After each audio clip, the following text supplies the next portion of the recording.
மதுரை மாவட்டம் மேலூர் அருகே முன்விரோதத்தில் ஜெயசுதா என்ற இளம்பெண் மீது பைக்கை ஏற்றி கொலை செய்ய முயன்ற பாலு என்பவரை போலீசார் கைது செய்தனர்.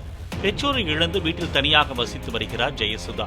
சில ஆண்டுகளுக்கு முன் பக்கத்து வீட்டில் வசித்து வரும் பாலு ஜெயசுதாவிடம் தவறாக பேசியதால் அக்கம் பக்கத்தினர் அவரை கண்டித்ததாக கூறப்படுகிறது. அன்று முதல் இருவருக்கும் இடையே அடிக்கடி வாக்குவாதம் ஏற்பட்டு வந்த நிலையில் தற்போது வீட்டு வாசலில் அமர்ந்திருந்த ஜெயசுதாவை பைக்கால் மோதிய பாலு பின் இரும்பு ராடால் தாக்கியுள்ளார்.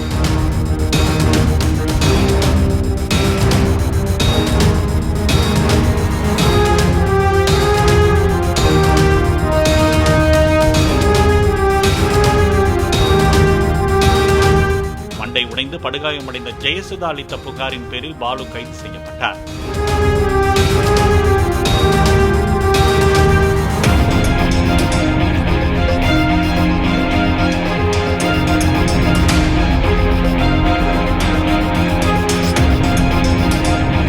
பிளே ஸ்டோர் மற்றும் ஆப் ஸ்டோரில் இருந்து பாலிமர் செயலியை QR கோடு மூலம் பதிவிறக்கம் செய்யுங்கள்.